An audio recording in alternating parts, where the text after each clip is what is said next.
कहानी की शुरुआत होती है नीमो नाम के आदमी से। वह घर के अंदर बने तालाब से पानी पीता है। पानी का स्वाद बहुत ही खराब होने के कारण उस पानी की कुल्ली कर देता है। उसने अपनी प्यास बुझाने के लिए मछली के टैंक से पानी चखा, लेकिन पानी बहुत ही नमकीन था। नीमो अब बड़ी मेहनत करके किचन का दरवाजा खोलता है, लेकिन अंदर पानी की एक बूंद भी पानी नहीं था। केवल थोड़ी मात्रा में समाप्त हो चुके कुत्ते का भोजन और मांस का एक सिकुड़ा हुआ टुकड़ा पड़ा था। जब नीमो किचन में दुखी खड़ा था, उसे बाहर से कुछ अजीब सी आवाज आती है। जब वह बाहर जाके देखता है तो गार्डन में पानी का छिड़काव एक छोटी मशीन कर रही थी। वह जल्दी से जाकर जमीन पर लेटकर जी भर के पानी पीता है। फिर वह आलस से जमीन पर लेट गया। उसका चेहरा संतुष्ट और खुशी से भर गया। फिर उसने आने वाले दिनों के लिए कीमती पानी आरक्षित करने के लिए स्प्रिंकल हेड के नीचे कुछ कंटेनर रखे, लेकिन रात में एयर कंडीशनर सिस्टम की विकल्पता के कारण घर के अंदर का तापमान गिर गया और यह 40 डिग्री तक पहुंच गया। इसलिए वह खुद को शांत करने के लिए केवल पेंटिंग पर भरोसा कर सकता था। पेंटिंग बनाते हुए नीमो ने स्क्रीन में देखा कि बाहर एक सफाई कर्मचारी सफाई करने आई है। नीमो उत्साहित होकर दरवाजे के पास आया और उसे तोड़ने की कोशिश करने लगा, पर दरवाजा वॉइस प्रूफ था, जिसे बाहर काम कर रही सफाई कर्मी को कोई भी आवाज नहीं आई। इसलिए उसने मदद के लिए एक नोट लिखा और उसे दरवाजे की दरार से बाहर निकालने की योजना बनाई। दुर्भाग्य से अमीर आदमी के घर के दरवाजे में एक भी दरार नहीं थी।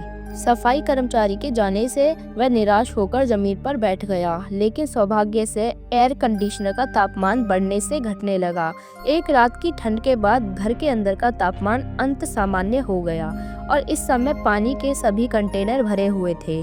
बोतल में साफ और प्रभारी पानी को देखकर वह समस्या को हल करने के लिए एक बड़ा घूंट पीता है। जल स्रोत की समस्या का समाधान करते समय आरामदायक वातावरण ने उसकी तंदुरुस्त नसों को शांत कर दिया। सूरज की कोमल दुलार के तहत उसने इत्मीनान से नाश्ते का स्वाद लिया।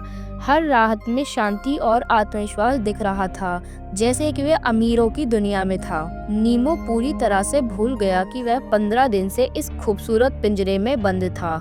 यहाँ तक कि जब वह बोर हो जाता तब भी वह अमीर लोगों की शौक की तरह चित्रकारी करता, जिससे बोर्ड और अद्वितीय माध्यमिक रचना बनाने के लिए अपनी व्यक्तिगत कलता आदत को शामिल करता है।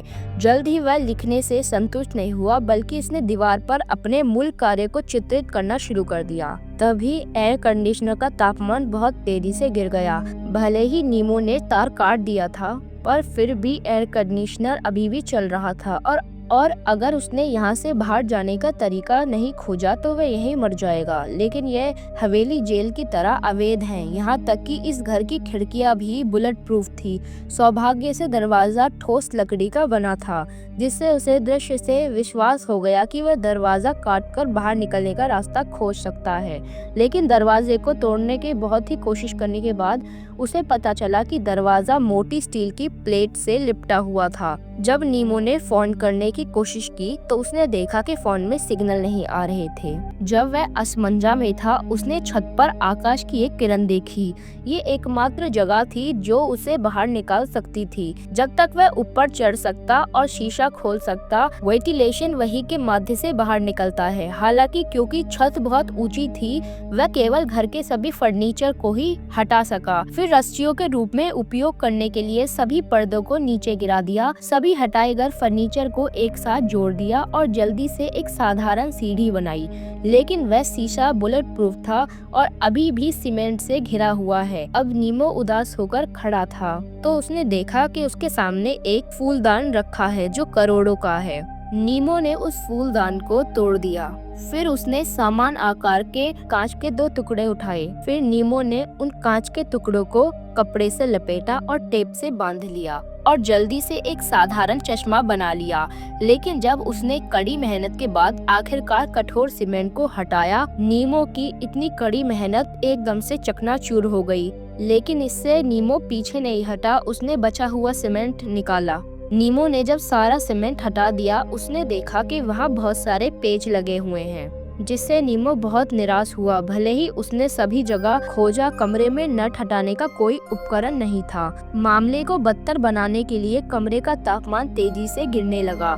शरीर के तापमान को बनाए रखने के लिए वह कपड़े ढूंढने के लिए मालिक के अलमारी में गया, लेकिन गलती से उसने एक गुप्त रास्ता देखा, इसलिए वह गुप्त रास्ते के अंदर गया। ध्यान से गुजरते हुए उसे पता चला कि अंदर वह आत्मचित्र था जिसकी वह तलाश कर रहा था। इस अमूल्य खजाने को चुराने के लिए वह चुपचाप चित्रकारन की हवेली में घुसा था, लेकिन एक ऑपरेशन स्त्री के कारण उसने चोरी रोधी प्रणाली शुरू कर दी, जिसके कारण अंत वह निराशा में सो गया। वह भूखा और प्यासा ठंड में सपना देख रहा था। कमरे का दरवाजा पहले से ही खुला था और मालिक ने उत्साहपूर्व उसे कला प्रदर्शन में भाग लेने के लिए आमंत्रित किया। हालांकि वास्तव में उसे और भी गंभीर चुनौती का सामना करना पड़ा। भोजन की कमी के मामले में वह केवल मछली टैंक में सजावटी मछली पर ध्यान केंद्रित कर सकता था।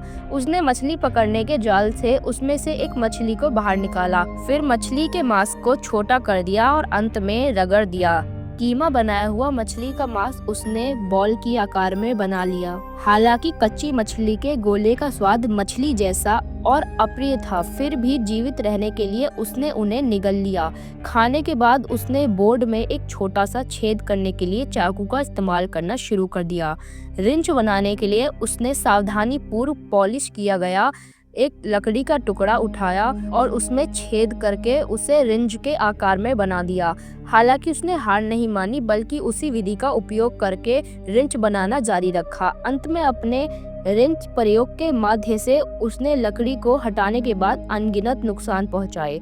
आखिरकार उसने पहला नट हटा दिया। अपने हाथ में ट्रॉफी को देखकर उसने तुरंत विश्वास हो गया जैसे कि जीत सामने थी। तब से उसे रातों की नींद हराम करना शुरू कर दिया और 2 दिन के बाद, कई दिनों की कड़ी मेहनत के बाद उसने अंत 4 नट हटा दिए। लेकिन लंबे समय तक काम करने से उसकी शारीरिक शक्ति बुरी तरह से खत्म हो गई थी। थकी हुई अवस्था में वह गलती से गिर गया और उसकी जांघ गंभीर रूप से घायल हो गई। लेकिन उसकी चोट के लिए कम से कम आधे महीने का समय लगा। ठीक होने के बाद जो और भी भय था वह यह था कि कमरे में खाना खत्म हो गया था। हदसा में वह केवल समाप्त हो चुके कुत्ते का खाना ही खा सकता था। लेकिन उसने अपने आप को मालिक से पिटते हुए देखा और बेहोश होते हुए देखा।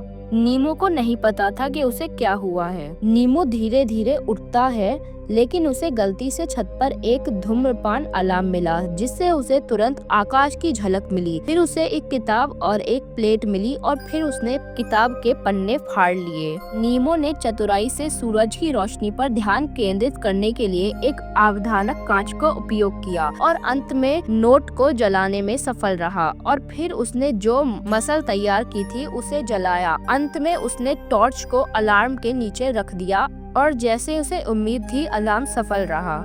आग लग गई और पूरे कमरे में बूंदाबांदी शुरू हो गई। वह जल्दी से अपने घायल पैर को दरवाजे तक खींचकर ले गया और मदद के लिए चिल्लाया। अपनी आखिरी बची ताकत के साथ उसने द्रव्य विश्वास था कि जब तक फायर अलार्म बजता रहेगा समुदाय का संपत्ति प्रबंध उसे ढूंढ लेगा। लेकिन वह भी सपना देख रहा है। अप्रत्याशी रूप से भले ही पूरा कमरा पानी के पर्दे के छेद में बदल गया, कोई भी बाहर से उसे बचाने के लिए नहीं आया। वह कल्पना नहीं कर सका कि दुनिया इतनी उदासी हो गई थी। जब तक कि उसने कठिनाई से आधा महीना नहीं बिताया, आखिरकार उसने जाने दिया। आखिरी पेज खोलने के बाद उसने जाने से पहले दीवार पर माफी का एक पत्र छोड़ा। फिर उसने अपने तरीके बदलने की कसम खाई। जैसे वह धीरे धीरे सीढ़ियां चढ़ता है, इस अप्रत्य घर की तरह महसूस करे जो लोगों को विश्वास और निराश महसूस करता है। लेकिन महत्वपूर्ण बात यह कि हम कठिनाइयों से हार नहीं सकते और चुनौतियां का बहादुरी से सामना करना चाहिए। सबसे अंधेरे समय में भी रास्ता खोजना चाहिए। हमेशा आशा और विश्वास बनाए रखना चाहिए और प्रकाश पाने में समर्थ होंगे।